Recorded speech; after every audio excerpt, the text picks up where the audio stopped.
Thank you for tuning into the GSMC Soccer Podcast brought to you by the GSMC Sports Network. We have a great show for you today. We will be covering the USMNT's draw against Brazil 1-1. We react to Fullkrug and Rudiger's bust-up as Germany prepares for Scotland. We preview Group F of the European Championship as we continue the series of previewing each group. It's the final group today. We react to some of Giovanni Reina's comments as he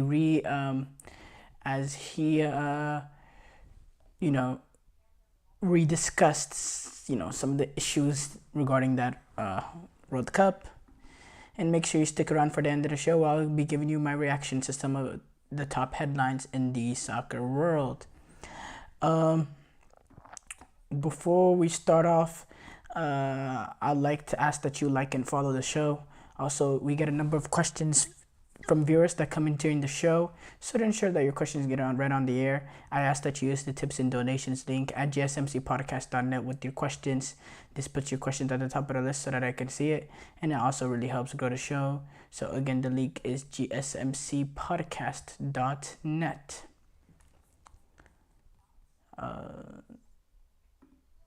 But yeah, we have to start off with the USMNT and their improved performance as they earn a draw with Brazil. Look, it's a game that finished 1-1, which is a very good result for Brazil. And this out of 20 appearances now, this is the first time they've drew against Brazil.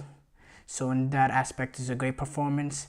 Also, when you look at the fact that Matt Turner, he had 11 saves versus Brazil, which is the most by any U.S. men's national team goalkeeper, since one of the best goalkeeper performances ever was Tim Howard and his ridiculous 15 saves in the round of 16 against Belgium. This is the most by USMNT goalkeeper since then. Great performance by him, despite having a shaky start, because he did, playing out of the back, he did turn the ball over, which I'm not going to completely blame him for, because it's a little bit of a long ball gone wrong instead of a purely Matt Turner mistake of playing out of the back. Now, obviously, that's his weakness, playing out of the back. He's not good with the ball at his feet, and it was his mistake. He could have put a little bit more air on the ball, but it's not like a short pass situation where it's just a clear wow, like a shocker of a pass. So I'm not giving him a pass on it, but there was especially immediately after, I was looking at Twitter, there was a lot of criticism going his way that I thought was just a little bit over the top, Now, as far as the USMNT's performance, they had opportunities in this game that they could have went on and potentially won the game, in my opinion. Based on some of the opportunities that they had, they could have won this game if they were just a little bit more cutting edge and were able to finish off a few opportunities. They also had Yunus Musa, who struck the post within 4 minutes in. That's a big play in the game, and it's an unlucky play, because how many times do you see a ball hit the underside of the crossbar, hit the back of the goalkeeper, and not go in? It just never happens. They usually always enter the back of the net. So I was watching, when I saw the live replay, I was just questioning physics. How does the ball hit the underside of the backboard, the crossbar, hit back and roll the way it did, that it didn't roll into the back of the net? I've never seen that before, and it really defies physics, because naturally a ball should not roll like that after hitting, after the way it hit his back. It should not roll parallel to the ground. It should be, going back the other way, which was just, a crazy thing to watch, and very unfortunate for Yunus Musa, because that was a great strike. He hit that so purely and so true. Now, the U.S. did perform well. First of all, let me read the stats real quick. 12 shots for the U.S. men's national team compared to 25 for Brazil. 7 shots on target compared to 12 for Brazil.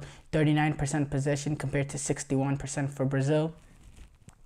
And Brazil's only goal coming off of the Matt Turner mistake, losing the ball, turning the ball over within the own half, Rodrigo being through, finishing it as clinical as Rodrigo is. And then the U.S., Christian Pulisic wins a free kick, and he scores a brilliant free kick, keeps it on the ground right outside the box, nestles it into the corner, 1-1. But Brazil did have a lot of opportunities, especially with the pace that they had and the way the U.S. played with the really high line, in my opinion, an incredibly high line. Brazil of Matt Turner didn't have a great day, and if Brazil just were more clinical, Brazil should have easily won this game. I mean, they had a ton of opportunities going in behind. You had Vinicius getting in behind. You had Rodrigo getting in behind. You had when Endrick came on, he had a few opportunities going in behind, and the lack of pace of Tim Ream and Chris Richards compared to the likes of Brazil was really exposed in a sense because of how high the line was that the U.S. played. And it was up and down in terms of the U.S. playing out of the back. There was certain plays where the U.S. just looked brilliant, the way that they were able to control. There was Tim Ream, he was doing Cruyff turns within his own box, and there was periods in the game that they played out of the back brilliantly well. They invited the pressure of Brazil, and they were able to play it around them and build out. There was periods where it was great, but there was also other periods where they lost the ball in bad areas trying to play out, which, with the team that is that's more clinical in the Copa America, it's something that we will be punished for, because there were a few opportunities that we lost the ball in very bad areas of the pitch. There was a multitude of opportunities. Now, they played a midfield with Musa, McKennie, Gio Reyna, which they started off with that. I was impressed with Gio Reyna and the work rate he put up defensively. I have to say, I still believe a midfield of him, McKennie, and Cardoso is still open. It's still too open in the bigger games. I think a midfield of Musa, McKennie, and Gio Reyna gives a little bit more balance because there's more pace in that midfield. I still think, I think João Gomes was horrible. I think if you bring in a likes of Douglas Luiz, if he starts the game, I think Brazil, or Andres Pereira, I think Brazil have a better opportunity to really control that midfield. But I was impressed with Giovanni Reyna's work rate defensively. Don't get me wrong, I was. So that's something I will give him his credit for. Now, as far as Matt Turner, I think he was the man of the match for the U.S. Anthony Robinson, I think he handled Rafinha, and he got into the attacking end. He made some lively runs. He was a factor in there. He made Danilo worked. So I was impressed with Anthony Robinson. Tim Ream, I was really, really impressed with the fact that he is 37 years old and the way he had to deal with the pace, playing as high as he did, and how important he was playing out of the back. He was very, very important. So, yeah, Tim Ream, I thought it was very, very good. I thought Giovanni Reyna was solid with how he played defensively.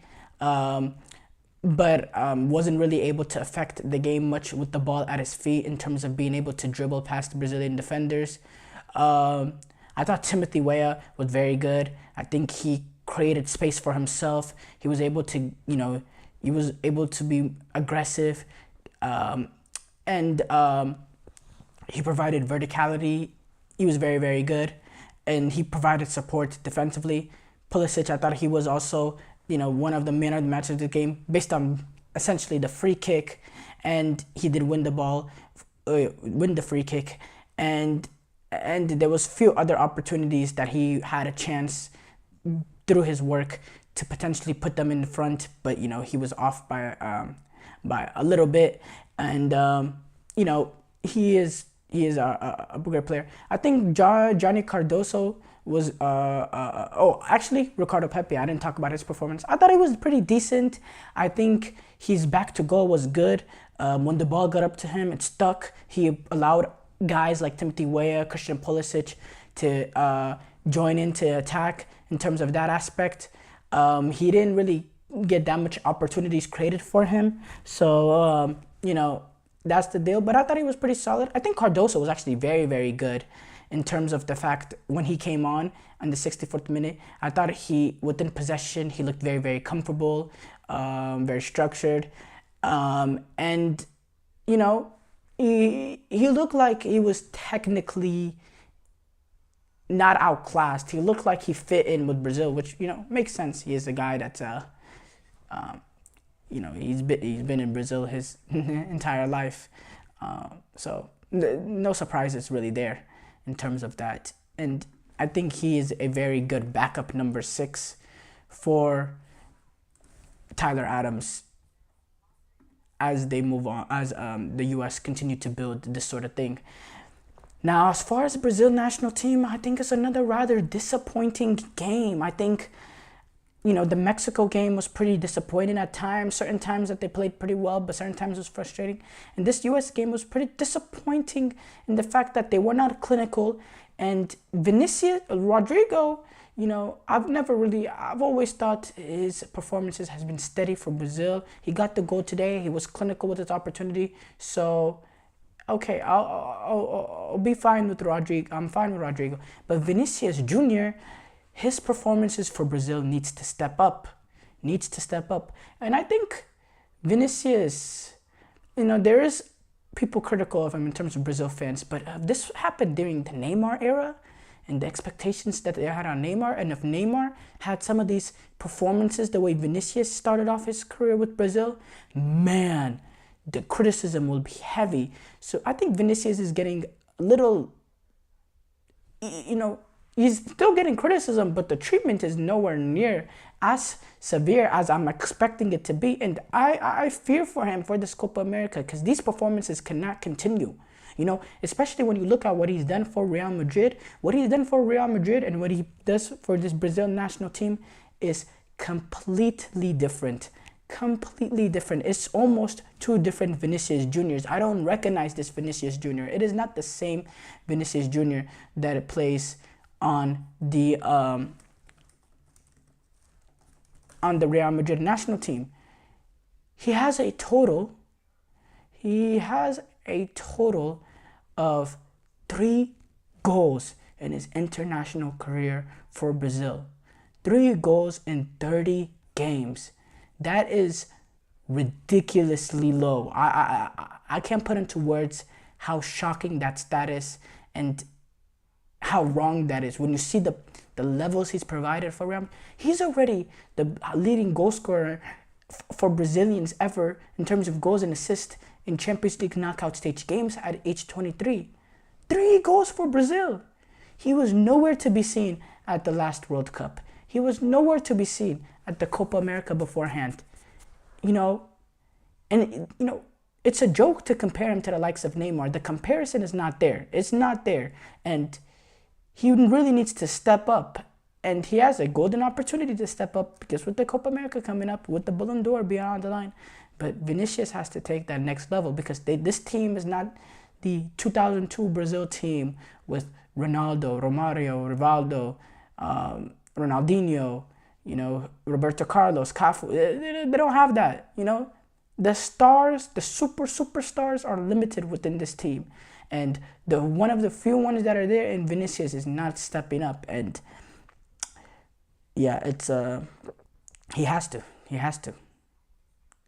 Short break here coming up. When we come back, we're going to talk about Fullkrug and Rudiger's little bust up in Germany training. I feel like I'm losing my mind.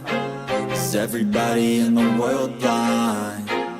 Please, Lord, give me a sign, a sign. I feel like I'm losing losing my mind. Is everybody in the world blind?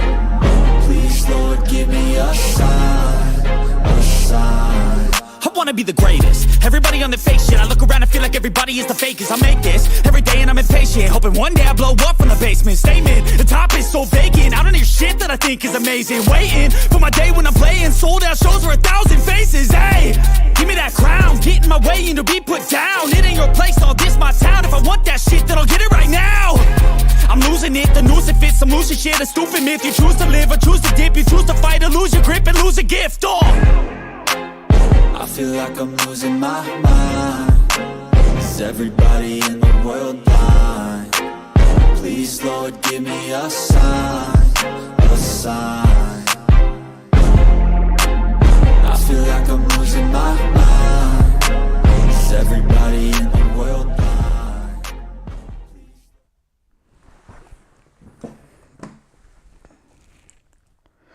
Before the break, we discussed the USMNT's improved performance as they earned a draw with Brazil.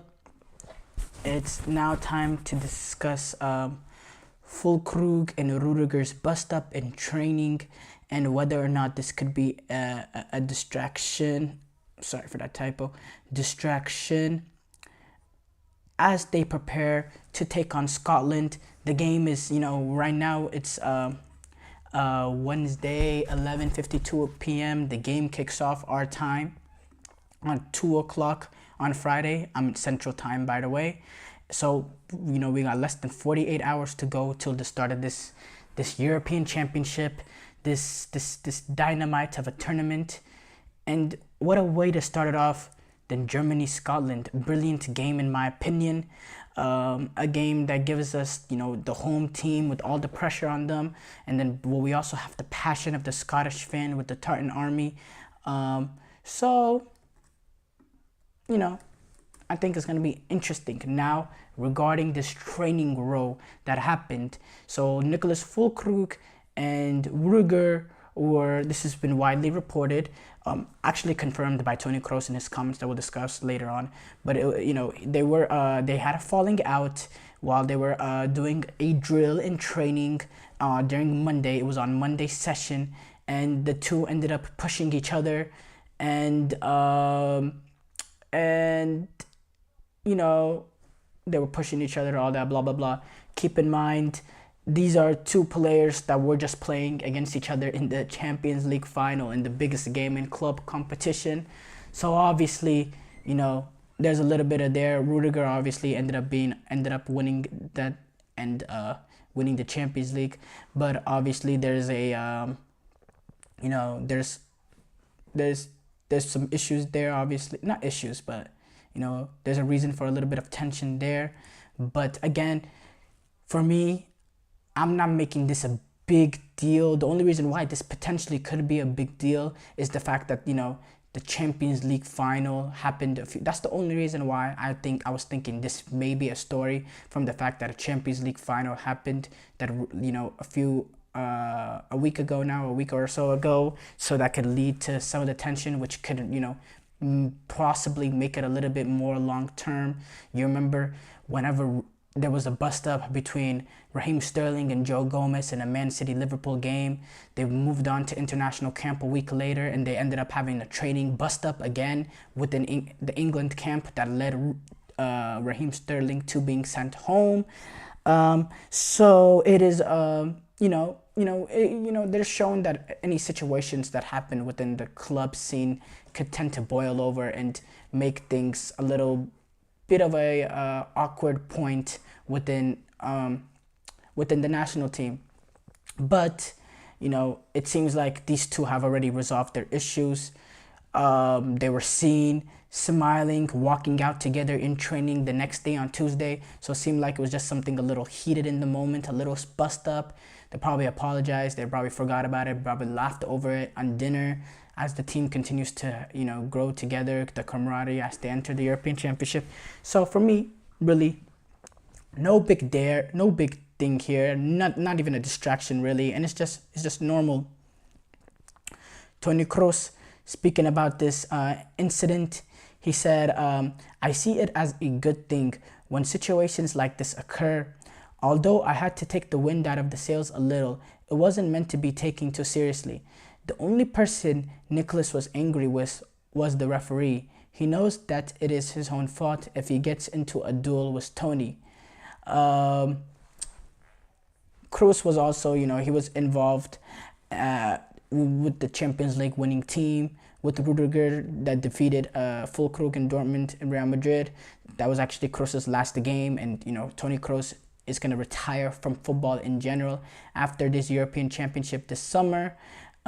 He spoke about that too, talking about how much of a privilege it is to compete, in the fact that this is their European Championship, that the fact that his final tournament, his final games of football is going to be playing for his country at home. This is what he came out and he said this during that same conference. Basically, at every tournament on home soil, there is pressure. It is even more special. You get feedback instantly, the positive and the negative. We have big responsibility for the atmosphere in the country for the next 2 weeks. We know what this is about, but it is also a great honor and joy to play this tournament.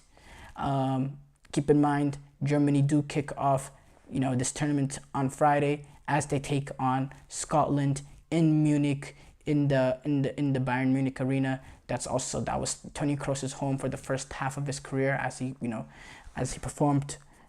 played for Bayern, where he also won a Champions League there, one of his 6 Champions Leagues.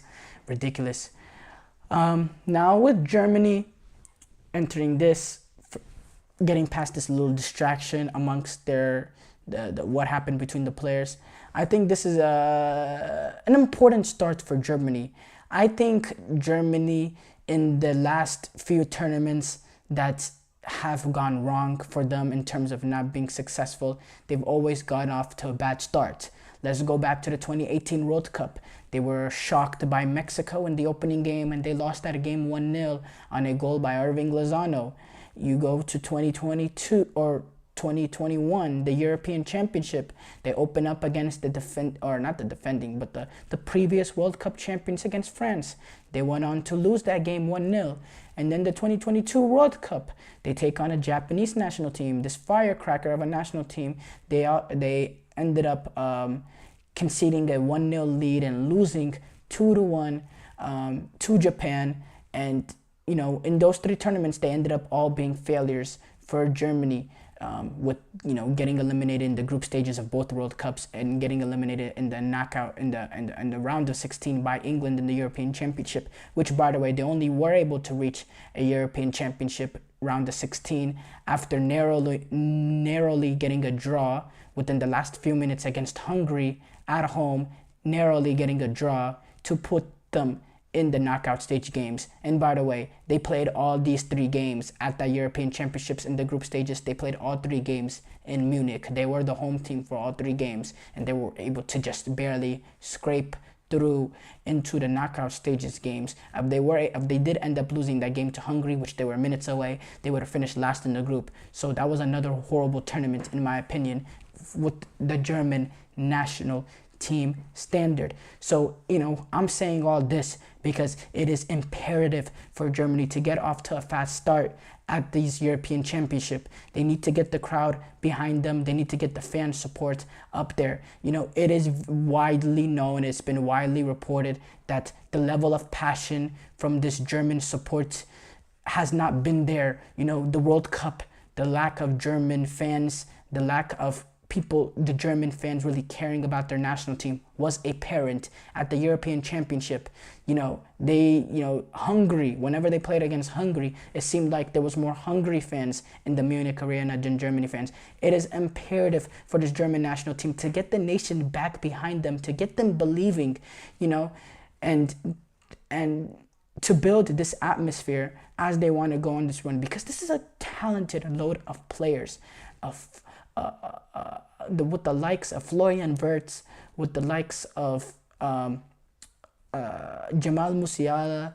It just goes on and on and on with this team. It's a brilliant team. Kai Havertz. It just goes on and on and on. And the talent is unquestionable. Talent is there. Defensively, midfield, attack-wise, really good goalkeeper. There's no holes in this team. They're a very, very good team. And, anything with the fact that it's a home tournament, anything besides a semifinals or finals appearance, anything besides the semifinals and beyond will be an utter failure for the national team, because of the fact that they're home. Now, if they're not home and we're looking at this from a neutral point of view and they're not home, honestly, for me, a successful tournament for them would be quarterfinals, because it's progression over what we have seen over the past few European championships, past few World Cups. It's, it's a little bit of a progression, a sign of going up, which is what we look for. But the fact that you're playing this tournament at home, the level of expectations should raise up, and they really should be a top favorite at this championship with what the talent that they have. So it is imperative for them to get off to a great start at this summer's European Championship as they take on a Scottish team that will sit, that will bunker, that will make it hard for them. So it's a great test for them, and it's a great way to open up this European Championship. We will preview that game in depth tomorrow. Short break here coming up. When we come back, we're going to preview Group F of this European Championship. Looking for your daily fix of sports talk without having to pay for it? GSMC Sports Network is available on YouTube. Just search GSMC Sports Network. Get your fix of daily sports talk shows on YouTube, absolutely free. NFL, college football, NBA, MLB, MMA, UFC, fantasy football, and so much more. GSMC Sports Network has shows running all day long, with new sports shows starting every 2 hours. Just like on your favorite cable sports channel, except GSMC Sports Network is absolutely free. Just search GSMC Sports Network on YouTube to catch one of your new favorite shows, like the GSMC College Football Podcast, Chip Shot Football Podcast, Hoops and Heels Women's Sports Podcast, GSMC Basketball Podcast, and so many more. Check it out for yourself. GSMC Sports Network, now available on YouTube absolutely free. Search GSMC Sports Network on YouTube right now.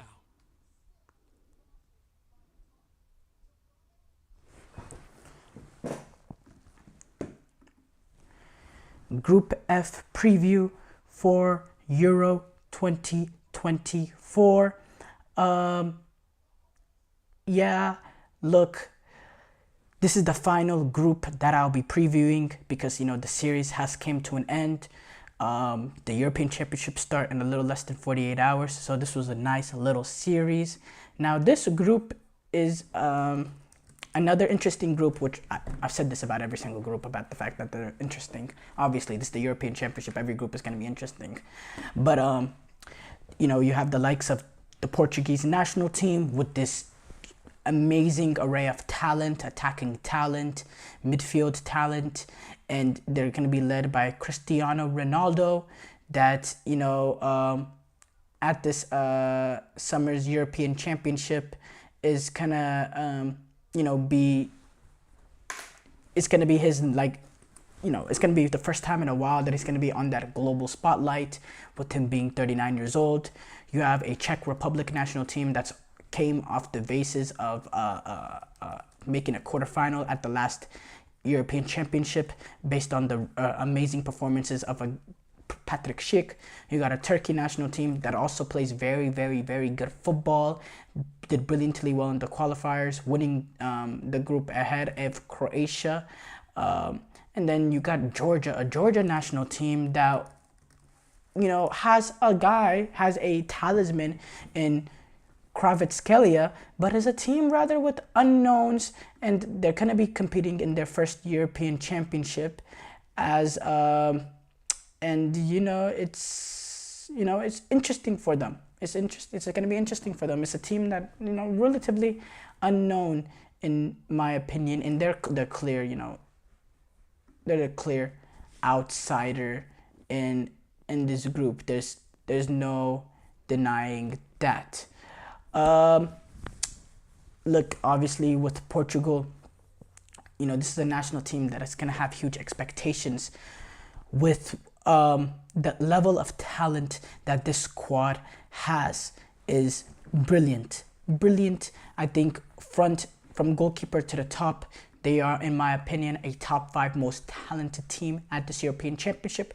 You could argue maybe I'd put them number 2 behind France. I do think this team has more talent than the England national team. Absolutely, I do. And I think also I would favor them over a team like England because I think they have the psychological advantage in a game over England, in the fact that there will be other situations where if I look at a Italy or a Germany or a France or a Spain going up against Portugal, I would say, yeah, these teams, they'll have the psychological edge over Portugal, just based on the history and all that, and just being able to come up best in those tight moments. But I think England is really even worse than them in terms of those sort of situations. So I'd actually give Portugal that edge over an England in that situation. With the talent that they have, they're brilliant players. Bruno Fernandes, Bernardo Silva, João Felix, Rafael Leao, Cristiano Ronaldo, Diego Jota. It goes on and on and on and on with them. You got midfielders in Vitinha and Otavio and Palhinha. Vitinha, in my opinion, he has a chance to be a real breakout. What he showed me at the Champions League in the knockout stages games is he showed me he's a player that it's just not ability with him, but he has that X factor to him. He has that, he's not scared in those big moments. He has that clutch gene. He's that kind of midfielder. He has that personality where he will rise up when his team needs the most. He has the capacity to make a run into the box and score a goal. He has the capacity to really dominate and dictate a game from midfield, even with the pressure being on, even being in the big moments. He's not afraid of those big moments, and I think that's very important for this Portuguese team. I think Vitinha will be important. If he can replicate the sort of performances he had for Paris Saint-Germain in the knockout stage games, and he can replicate that for this Portugal national team at this European Championship, man, look out for this Portuguese team, because I think it makes an added element of danger. I think it makes the midfield more balanced in the fact that I think they're going to be able to get more goals from midfield with a guy like Vitinha. They'll be able to retain the ball more. They won't get sucked in and pushed back like they did under the previous manager. Sometimes when they would, when the other team would have the ball, they would kind of get sucked back. But I think having a guy like Vitinha, Bruno Fernandes, Bernardo Silva with their ball retention, I think, and now Roberto Martinez coming in, I don't think we'll see that much happening. The main thing is you're going to start with Cristiano Ronaldo up top, and you can't blame Roberto Martinez for making that decision with 35 goals in 31 games or that ridiculous number. But he is a box striker at this point. He's a finisher. He's a clinical finisher. That'll never go away. He's a box striker. He's not going to give you that ability in transition to make runs in behind, to play on the counter if you're playing against a better team or if you're playing against a team with a very high line. He's not going to be really effective in playing in behind because he doesn't have the pace that can beat center backs like he previously did. And he doesn't give you any sort of work rate in terms of pressing at this age. And he's not going to give you any defensive rate and defensive work. And if you're playing a guy also like a Rafael Leao, who does not give you anything defensively either, that could be a massive, massive liability for Portugal. Also, with Roberto Martinez, he's a guy that's been a little shy in terms of, benching some of the experienced players, like what the Eden Hazard situation in the 2022 World Cup. Let's say Cristiano Ronaldo, 55, 60 minutes in, he runs out of gas. Does Roberto Martinez have the bottle to substitute him in that situation? No, I don't believe he does. And I think that could be a massive issue for Portugal as they continue this run for the knockout stage, as they continue on their run at this European Championship. I think a guy like Diego Jota gives you all of that in terms of a number 9. I think he is really the perfect number 9. I will not play Gonzalo Ramos. Absolutely not. But Diego Jota, he gives you ability in transition. His work rate, his pressing, his effort is there. He's a clinical finisher. He's used to playing that false 9-9 hybrid position. He could also play alongside Cristiano Ronaldo too. And I think he's a better option than playing Rafael Leao. If you're going to play Cristiano Ronaldo, I think I'll play Diego Jota alongside of him because of the fact that Ronaldo and him can interchange, and he can play next to Jota. He could play right underneath Ronaldo. He can provide the defensive work rate that Ronaldo will not provide. He also has goals in him. He's also brilliant on the ball. So Portugal, talent is not the problem. Absolutely not. Talent is not the problem with them. The problem is whether or not Roberto Martinez, if he can handle Ronaldo in his situation, and if Ronaldo could be more of an asset rather than a liability at this European Championship. That's my thing with Portugal. I'm going to just say this right now because it's obvious for me. I think they're going to go on. They're going to win this group as they should. Now, really, the battle for me, I think Georgia. I'm going to go real quick with Georgia. Georgia's sure. They're the clear outsider of this group. They're led by Kvaratskhelia, but outside of that, there's not a real sense of much talent in this group. They barely scraped into this European Championship through a playoff by getting past Greece in a penalty shootout. It's clear. If you're able to mark Kvaratskhelia out of the game, then you're really on the strong foot of it, because there's not much there else with this Georgian national team. They have Valencia's Giorgio Mamardashvili, who is a very good goalkeeper, and then they also have Mats forward Georges Mikotetsu,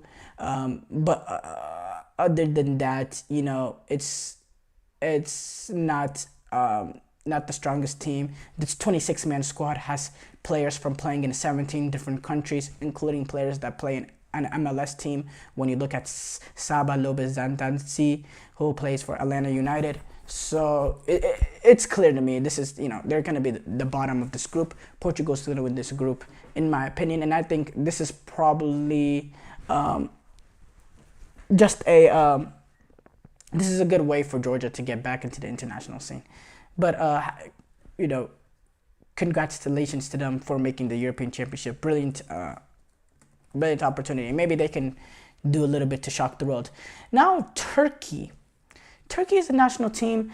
If I go before, there was a game that I watched. I sat and watched 90 minutes on March 26th when they took on Austria and they lost 6-1. And it was a game that they they conceded 6 goals in, and they really suffered with Turkey's pressing, or Austria's pressing. And it was it's a game that really, I lost a little bit of confidence in this Turkish national team. Now, 6-1 is a little more lopsided than how the game actually went, but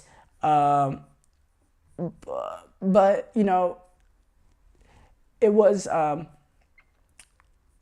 not a good performance from the Turkish national team. I thought far too much times they lost the ball in some bad areas. But outside of that game, I thought they've been brilliant. In the European qualifiers, they finished top of their group over Croatia.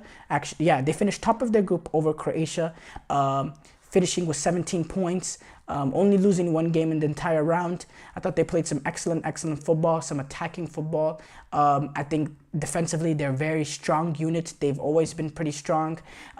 They're going to lose Ozan Kabak. He was out with an injury. So, that second center half position is going to be interesting who they go with.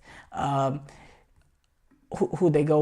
also think they have, they also have a guy like Çalhanoğlu, who I think is going to have a brilliant impact for them at this European Championship. They also have Arda Güler, the youngster for Real Madrid, the 19-year-old. I think he has an opportunity to have some sort of a breakout tournament for the Turkish national team. So that's the team that, cannot be disrespected at this European Championship. You cannot disrespect them at all. Now, Czech, they finished the quarterfinals last season. They've had some brilliant players in their history: Thomas Rosicky, Pavel Nedved. So no disrespecting them. They reached the quarterfinals last European Championship. In the Euro 2024 qualifiers, they actually finished runners-up to Albania, and in Group E, they both finished with 15 points, but Albania won with a better goal differential. Czech Republic, they've, under Antonin Barak, they've always played with the back 5 shape, 3 center halves, and they play a little bit narrow. Now, Czech Republic has, they've always been very, very good with set pieces. They've always been a direct team, great aerial ability with their team. They have a strong back line, and they have, their talisman, a good goal scorer in Patrick Schick. That's a very, very good player. There's times that they lack a little bit of the cutting edge, a little bit of creativity in tight spaces, but they're very dangerous when it comes to set pieces. And those, and set pieces is important in European championships, in international tournaments in general. Set pieces could really make the difference, and I think that has a good opportunity for them to be this difference at this European Championship. They took advantage of set pieces at the last European Championship. They scored a set piece goal to open up their tournament against Scotland, which opened up the Scottish game for them. They scored a set piece goal in the quarterfinals in the Netherlands. That's always been what they've been strong at. They've always been, aerially dominant. You look at the likes, let's go back to Jan Koller and his ability, big 7'6" striker. I believe he was like 6'7" or something crazy. That's always been their strength. I'm gonna go with Portugal winning the group. I think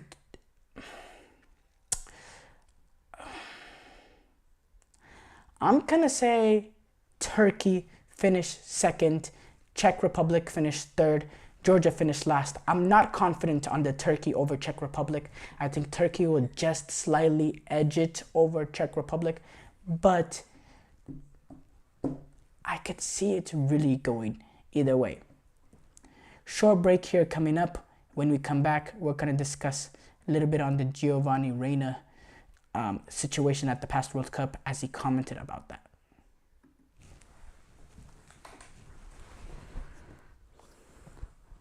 For the best and latest podcasts available anywhere, go to the podcast app on your cell phone and type in GSMC to access free content-rich podcasts on health and wellness, book reviews, sports, entertainment, relationships, social media, movies, technology, finance, and even weird news. Subscribe and download the GSMC Podcast Network's family of shows, available everywhere podcasts are found.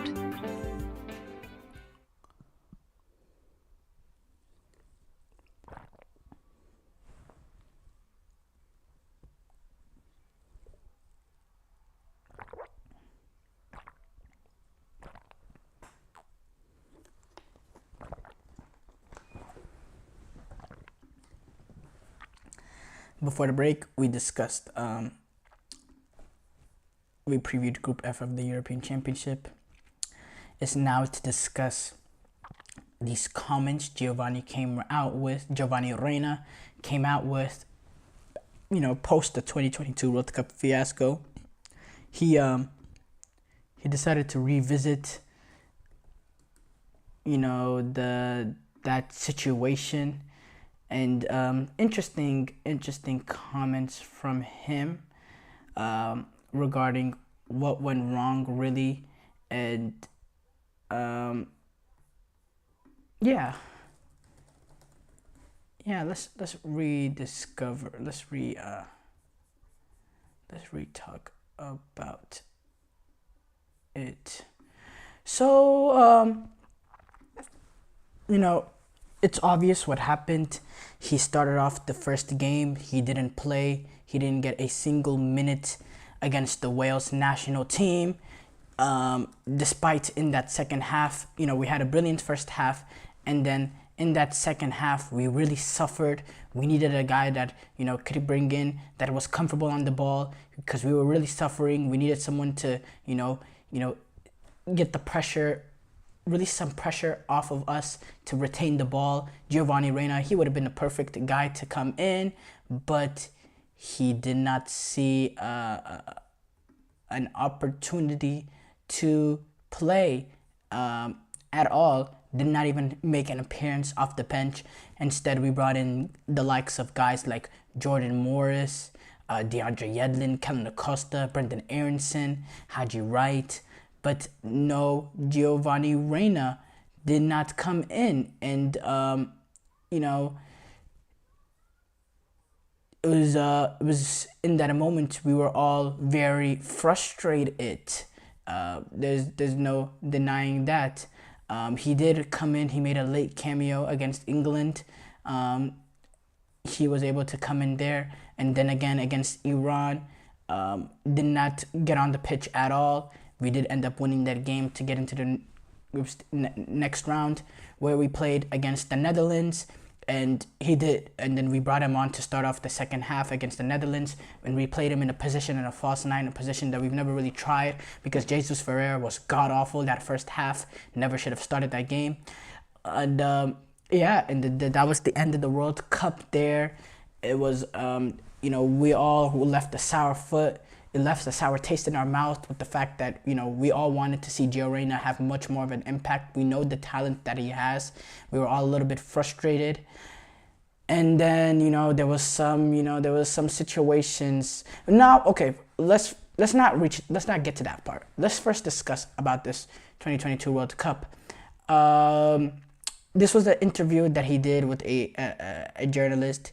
He talked about it was a 40-minute interview where he talked a lot about his career, and he actually did go into the World Cup side of it. He said it's one of those things when you're in the moment, you wish you're playing, you're pissed you're not playing, but in retrospect, I was 19 and I didn't get to play in a World Cup. Looking back when my career is done, it's really a dream come true, and it was still a good experience with a good group of guys, so it was awesome.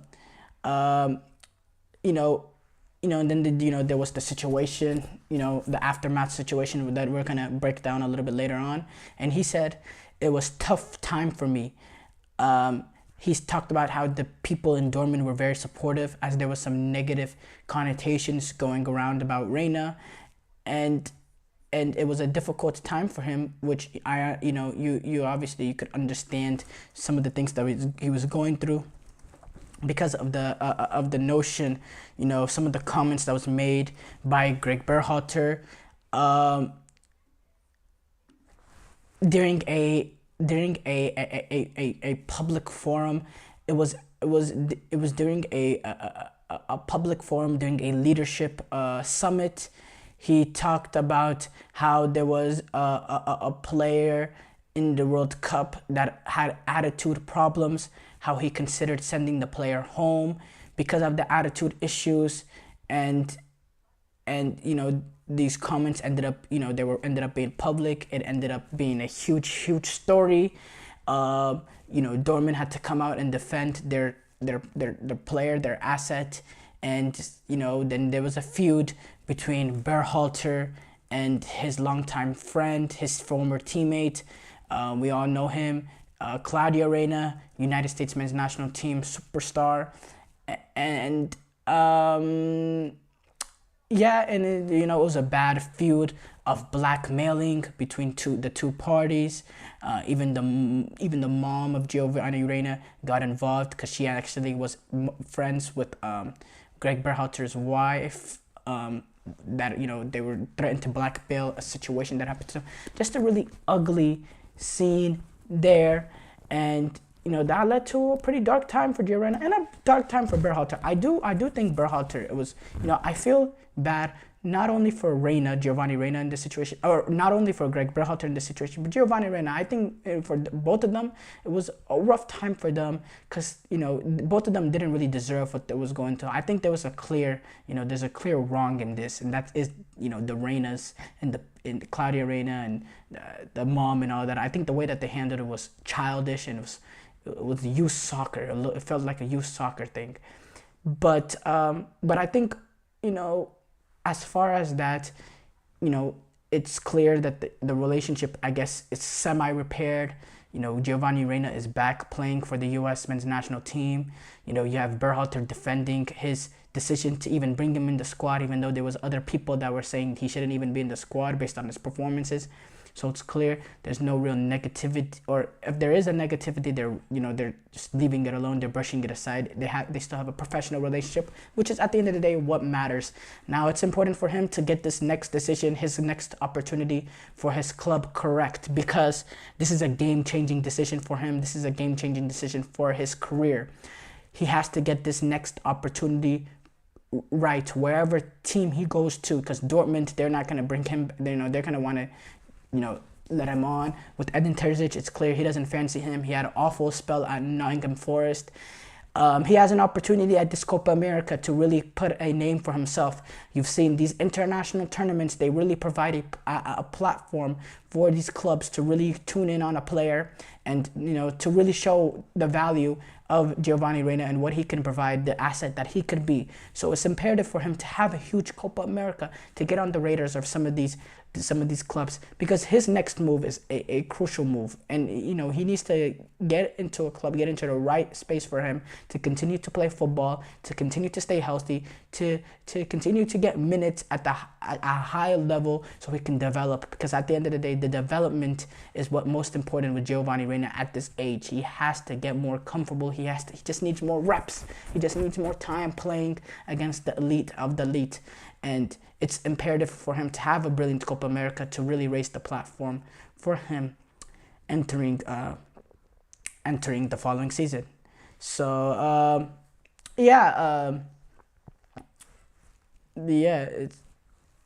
it's really an interesting situation we're unfolding here, and I'm interested to see how the role he has at this Copa America. Short break here coming up. When we come back, we'll move on to our final topic, where we react to some of the top headlines going on in the soccer world.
Before the break, we discussed, the situation with Giovanni Reyna, the importance of him having a big Copa America.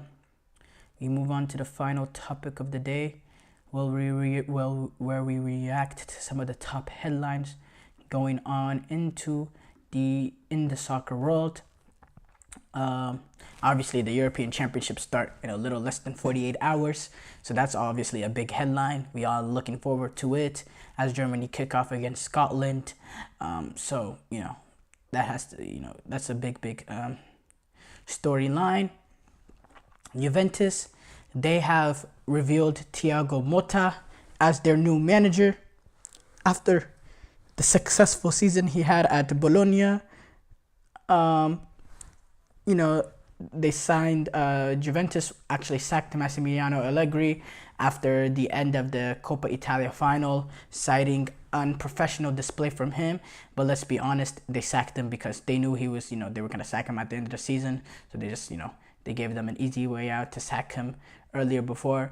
Juventus, they're excited to announce Thiago Motta as their new head coach. He has signed an agreement until 2027. He came out and said, "I am really happy to begin a new chapter at the helm of a great club like Juventus. I thank the owners and the management who can be sure of my ambition to keep the Juventus flag flying high and to please the fans.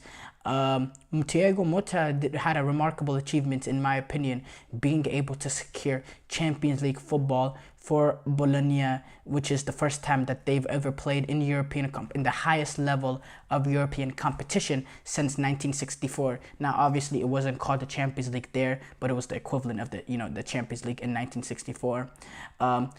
And his achievements go even prior to that, where he was able to guide Spezia to Serie 1 survival in 2021-2022. And it's he was part of the team that won a treble under Mourinho in 2009-10. He actually was the player that got the red card in that second leg against Barcelona, that insanely wrong red card, in my opinion. And he's gonna come in and he's gonna want to recreate some of that magic. He's shown his ability to make a team better than the sum of their parts with the Bologna, even though their squad is not really capable of competing to make Champions League campaign. What he's done is very similar, in my opinion, to what Unai Emery has done at Aston Villa. I think he's had that kind of impact at Bologna. So yeah, great signing for Juventus, in my opinion.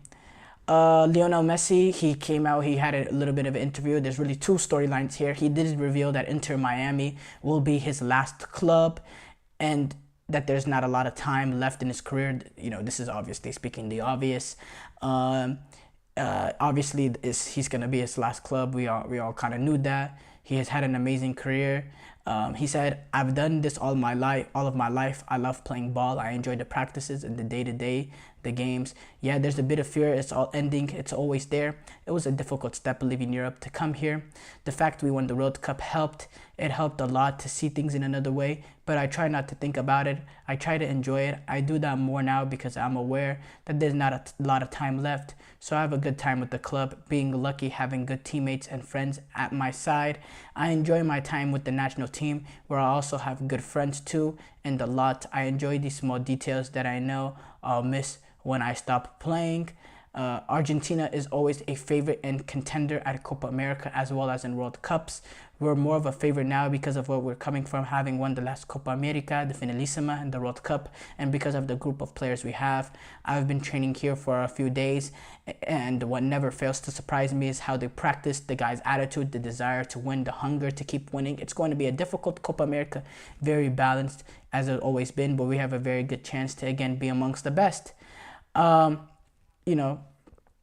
It's clear, you see, how he thinks, the trajectory where his career is going, and with the Argentina national team, the change of perspective with the World Cup, he also, no real surprises here. He ruled out playing in the 2024 Olympics with Argentina. There was some slight rumors there, but he has ruled it out. Playing in the Olympics, saying it's just too much for him to play in Paris after playing in Copa America. The Olympic Games is to start from July 24th to August 9th. The Copa America, ends, mid-July. So it was just too much of a turnaround for a 36-year-old. He said himself, I talked to Mascherano, who's actually the coach of the Argentinian Olympic team, the U23 team. I talked to Mascherano, and the truth is we both understand the situation. It's hard to think about the Olympics right now because we're in Copa America. It would be 2-3 straight months of not being with the club, and more than anything, I'm not at the age to be in everything. I have to choose carefully, and it would be too much to play 2 straight tournaments. I've been very lucky to play the Olympics, of winning it together with Masche. So it was a wonderful experience on the football levels. Olympics, U20 memories I'll never forget. It's spectacular to be fortunate enough to go through all that. I hope the guys who get to go enjoy it get the same way I did, because it's special. The Olympics are special, different from anything else. And I have to say, I agree with that. Youth tournaments are youth tournaments and they don't have a buzz. But I think Olympics have a little bit more of an extra buzz in the fact that there is that overage element, and it's the Olympics. It's the Olympics. And, it's unfortunate that Messi will not be competing, but let's be real. He has no business competing. He's 36 years old. He's going to be playing in Copa America. There's no real surprise is there with with that situation. No real surprises there that Messi won't be competing in the Olympic Games. Brazil, they were held to a 1-1 draw to the US. We discussed this earlier today. Ronald Koeman, he's came out and he's stand by and he's defended the criticism that he had over Barcelona over the De Bruyne injury.